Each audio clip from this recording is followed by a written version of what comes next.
Brought to you by V-Guard, co-powered by Sensodyne and Vimal. बोलो जुबां केसरी।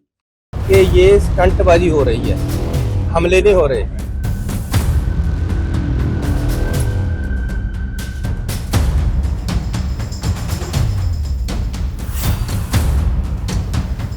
लोगों के लाशों पे खेलना ये बीजेपी को आता है।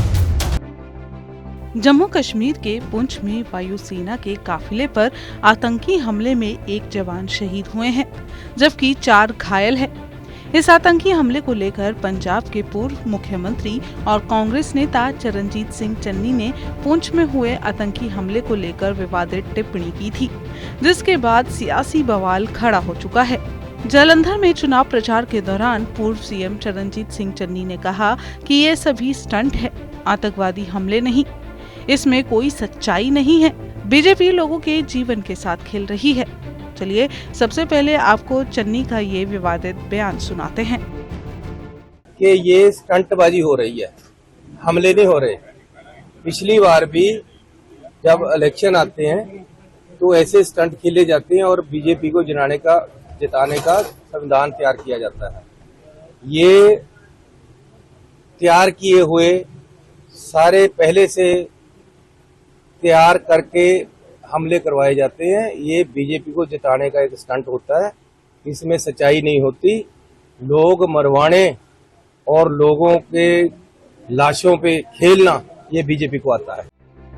चन्नी के बयान पर सियासी बवाल तो मचा ही, लेकिन आम जन को भी चन्नी की ये बात हजम नहीं हो रही और इस बात को लेकर हर जगह चन्नी से माफी मांगने की बात कही जा रही है।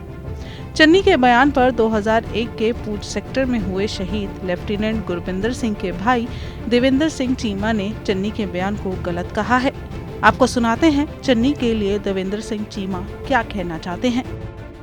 देखो, एक शहादत जो हुई है वहाँ पे और 4 लोग जो घायल हुए हैं, एक एयरफोर्स की गाड़ी पे हमला हुआ है, चलती गाड़ी पे, इस पर राजनीति करना, खासतौर से चन्नी जो है वो पंजाब के पूर्व मुख्यमंत्री रहे हैं, उनको इस तरीके के बयान देने शोभा नहीं देते। मैं इसको बहुत ज़्यादा कड़े शब्दों में इसकी निंदा करता हूँ। इस तरीके की राजनीति जो है वो बिल्कुल नहीं होनी चाहिए। जहाँ तक चन्नी की बात की जाए तो चन्नी कोई ऐसे हास्यप्रद बयान और ऐसे जो बयान है जिसके ऊपर उनका लोग विरोध करें, ये चन्नी कोई पहली बार नहीं दे रहे। इस तरह के उन्होंने बयान पहले भी बहुत दिए, लेकिन वो जो मर्जी बयानबाजी करें, जो इलेक्शन के लिए उन्होंने करना है वो करें, लोगों के मुद्दे उठाएं, लोगों की परेशानियां जो है उसको हल करें।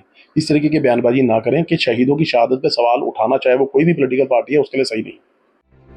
वहीं मामला बिगड़ते देख पूर्व सीएम चन्नी ने अपनी सफाई पेश की है। चन्नी ने कहा कि मेरे बयान को तोड़ मरोड़ कर पेश किया गया है। मेरे कहने का मतलब था कि पिछले लोकसभा चुनावों के दौरान भी ऐसे ही हमला हुआ था, मगर बीजेपी द्वारा उसकी जांच नहीं करवाई गई और अभी तक नहीं पता चला कि उक्त हमले में कौन लोग शामिल थे। चलिए आपको चरणजीत सिंह चन्नी की वो सफाई सुनाते हैं। हमारे जो देश के जवान हैं, हमें उन पे गर्व है, जो देश की रक्षा के लिए फौज में भर्ती होकर देश की रक्षा का काम करते हैं और हर समय हमारी रक्षा के लिए वहां तैनात रहते हैं।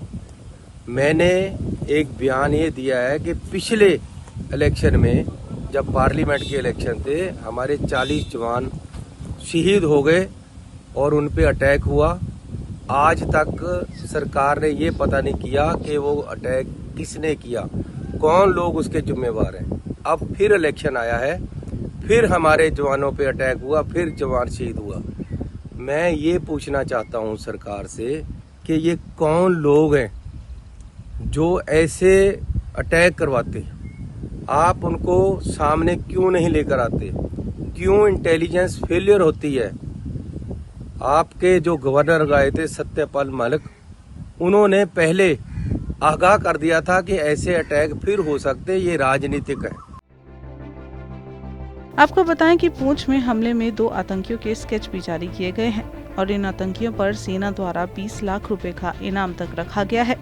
सूत्रों से मिली जानकारी के अनुसार पुलिस ने 20 से ज्यादा संदिग्ध लोगों को पूछताछ के लिए हिरासत में भी लिया है। बहरहाल चन्नी ने अपने बयान पर सफाई तो दे दी है, लेकिन शहीदों पर टिप्पणी करके चन्नी पूरी तरह से फंस चुके हैं। बीजेपी इसे मुद्दा बनाकर कांग्रेस को घेरने में कोई कसर नहीं छोड़ रही और चन्नी का बयान उनके लोकसभा चुनाव में काफी उन्हें नुकसान पहुंचा सकता है। और इस बयान पर कांग्रेस कैसे चन्नी को बचाती है, ये देखना काफी अहम रहेगा।